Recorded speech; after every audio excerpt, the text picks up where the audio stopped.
Before we start the very serious, peer-reviewed case study of Valorant, a small announcement. Despite the questionable attempt at advertising the company last month, the Displate board of directors, who I imagine all look like this, decided to make the channel a long-term partner. For those who don't know, Displate sells magnetic artwork that you can put on your wall and replace it anytime you so choose. Not only does metal look significantly better than a poster or painting, but with over 80,000 designs, it's fucking impossible to not find something you like. If you degenerates still aren't convinced, using the link in the description will not only give yourself a 15% discount, but the channel will also get a tidy commission to keep and maintain the time machine, owned by the Swag News team. It would be easy to assume that this channel knows nothing about art, but no one fucking watched the dedicated video on the topic released last year. Viewers do, however, seem to be pretty concerned about the impending environmental collapse of the planet, which is why for every plate sold, the company has committed to planting a single tree. Displate, because style is subjective. To the PC gaming community, Valorant will need no introduction.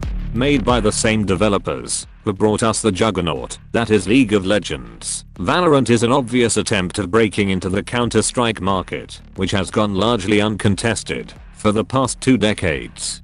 I'd like to preface this entire video by saying that I've never been a fan of Counter-Strike. My vision for an ideal shooter would include a fast-paced and interesting movement system, interactivity between friendly players, unique and creative abilities, frequent and significant content updates, and giant mechs that fall from the sky. Counter-Strike is a title that appeals to so many dedicated players around the world, but it clearly wasn't made with me in mind. Valorant, on the other hand, although looking to cast a net for those already invested in the Counter-Strike community, is unmistakably looking to convert people like myself into its player count. Valorant is a team-based hero shooter, and for those who are new around here, that's all they needed to fucking say. The first thing a player will notice about Valorant is that this game is first and foremost about guns. The wealth of abilities available to players will very rarely lead to any direct eliminations, and it quickly becomes apparent that they are designed to be used as tools to solve the challenges presented to you by enemy players. If the other team tends to frequently flank, using a tripwire can undo their efforts, and if a sniper has your team pinned down at a choke point, you can simply obscure their sight lines with smoke. The developers went out of their way to design the abilities to very rarely feel frustrating, and winning or losing a fight almost always comes down to who has the faster draw. The way the abilities work is that each agent has a signature ability that they'll get for free, 2 others which can be bought for a low amount of money earned between rounds, and 1 ultimate ability that you'll likely only use a few times a match. The ability economy seemed to be balanced quite well, as it never felt like you were disincentivized to use them, but at the same time, foregoing them entirely would often allow a player access to a powerful weapon a round earlier. Ultimate abilities, on the other hand, need to be earned by getting charges, which can be done by getting kills, planting or defusing, dying like a bitch, or by collecting them at contested parts of each map.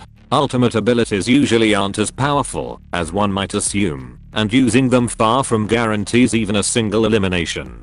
As previously mentioned, the abilities in Valorant are just tools, and just like in real life, tools will only ever kill people if they are not given the proper respect. The fucking rocket launcher is the exception to this rule. The guns, on the other hand, all have their own niche within the game, and as much as it sounds like a backhanded compliment, each weapon seems to have more character than the agents themselves. This is in large part to the recoil pattern that higher level players will be expected to master, but also because of the audio design, which stands to be one of Valorant's crowning flourishes. Just listen to the crack of this sniper and tell me it doesn't have more charisma than any character from The Division 2.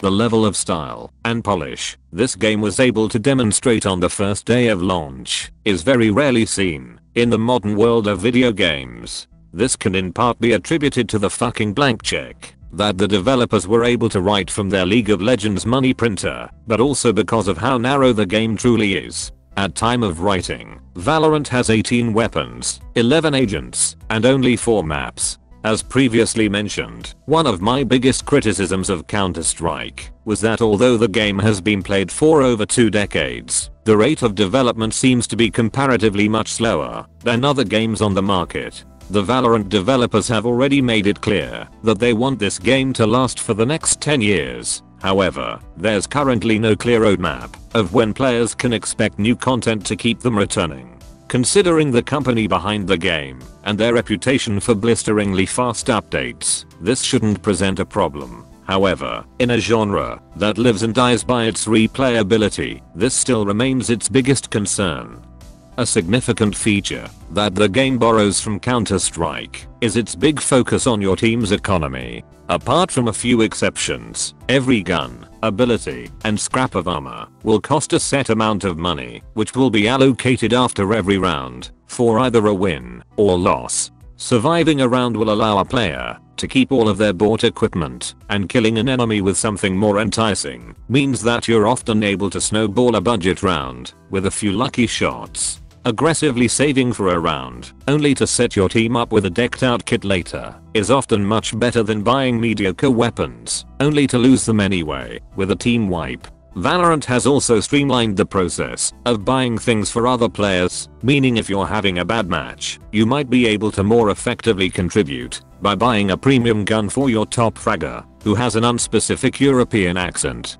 On the topic of money, it's probably worth discussing the business model for Valorant as a whole.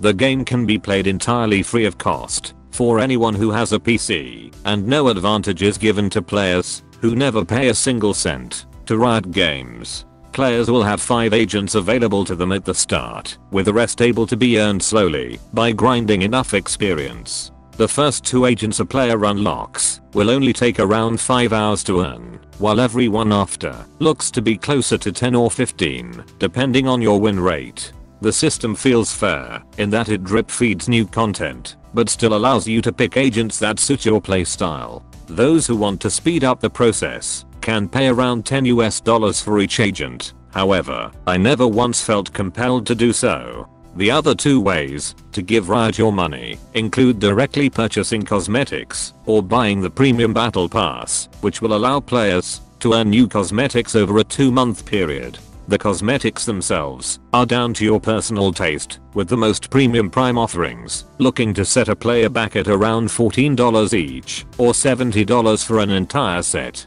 These weapons are also able to be upgraded further to have different fire sounds, color schemes, and even reload and death animations. However, this will take continued grinding by the player.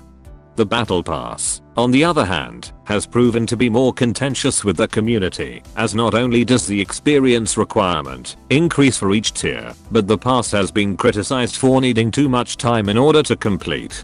People much smarter than myself have determined that even with optimizing daily and weekly challenges, players will be looking to spend an estimated 100 hours over a 2-month period should they want to complete every level, which equates to around 12 hours a week. Upon trying to find more detailed statistics on how long other battle passes took to max out, my search came up surprisingly empty-handed. Viewers who would appreciate a breakdown video of battle pass completion time and value for different games can tell me in the description. Ultimately, value, much like beauty, is in the eye of the beholder, and for $10, those expecting to play a metric shit ton of Valorant will probably commit to the purchase without a second thought, but more casual players may want to hold off for the time being. I need 200 Valorant coins. $3 if you will.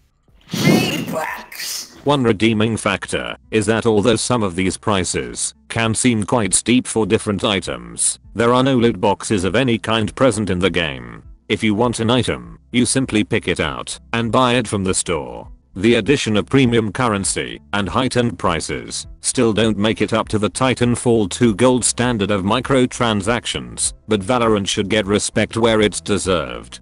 More than anything else, the one thing that will either make players love or hate this game is its shooting mechanics. One of the reasons many people find the gunplay so appealing is because of its extremely steep learning curve. Every weapon has a distinct recoil pattern that can be learned and compensated for, meaning even if your sights are looking directly at your target, it doesn't necessarily mean they are going to land anywhere near them. While other shooters would use healing, movement, or other special modifiers to make combat more dynamic, recoil and spray are Valorant's answer to this need for more depth. This was a concept that I personally struggled to adapt to. In every shooter I've ever enjoyed, the golden rule was to keep moving to become a harder target. My own playstyle has never necessitated outstanding mechanical aim, because I find it so much more interesting to outplay an enemy with better planning or a more creative approach to combat. In Valorant, however, standing still is almost a necessity to hit anything more than a few meters away, and not doing so makes the spread of a weapon far too inaccurate to ever win a fight.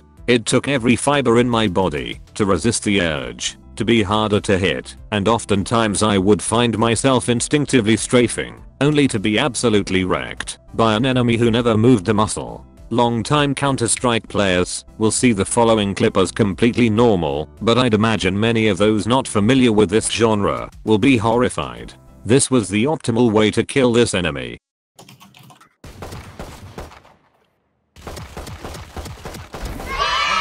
Valorant has all the carrots and sticks geared toward making sure the person with the better aim wins the vast majority of the time. The slow movement speed, the extremely loud footsteps, the fact that a player is greatly slowed upon getting hit, and the huge disincentive to move when in combat is going to either make you adore the game or drive you away for being too much of a static and unforgiving experience. This is very much a Counter-Strike style game with an Overwatch aesthetic, meaning one-trick mercy mains are very unlikely to enjoy their time. The losses in Valorant seem to hit so much harder than most other games you're likely to play. There will be matches where it appears that your enemies will know exactly where you are at all times and will deal triple damage, while your own bullets seem to be less capable of doing damage than a water balloon filled with marshmallows. Newcomers will come to learn that playing like absolute garbage is just part of the authentic Valorant experience, and oftentimes not playing at all can be the best way to improve your own gameplay, especially when the enemy team seems to have a divine entity looking over their shoulder.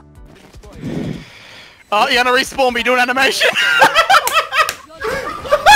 What the fuck?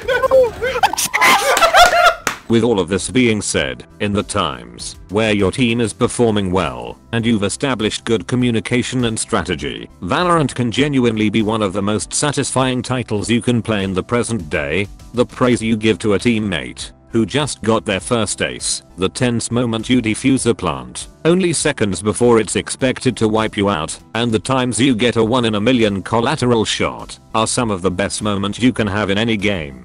Valorant was made to be played with a full stack of friends, and not doing so really doesn't do the game justice. Playing most games will make you feel good the majority of the time, but playing Valorant doesn't feel like this at all. The truth is that losing can truly feel incredibly unrewarding, to the point where I'd rather play fucking Orisa in Overwatch than play a bad game of Valorant, and I'd rather shit in my hands and clap than play that stupid cow barrier bot for more than 10 seconds. This feeling of absolute hopelessness does however get countered by the intense joy of clutching an impossible round, or just having a game where everything is going right, and to its credit, Valorant on these highs contend with some of the best dopamine hits a person can have while playing a video game. I knew you were gonna be there, you fucking bitch! Get the fuck- Wait, watch this peek, watch this peek. Where? Huh! Hello? Oh, no! One of the greatest things about modern gaming is that even if you're not certain you even enjoy Valorant at all, its free-to-play nature, relatively small game size, and minimal system requirements mean that you won't lose anything by trying. Valorant winning Game of the Year is about as likely as this channel ending up on YouTube Rewind. However, its dedicated developers, already astronomical player base, and its extremely well laid foundation for an esport will likely establish itself as the title that lasts the longest from anything launched in 2020, when games in the modern day can grow to become exponentially larger than where they set their roots. This, more than anything, is the most exciting promise of all.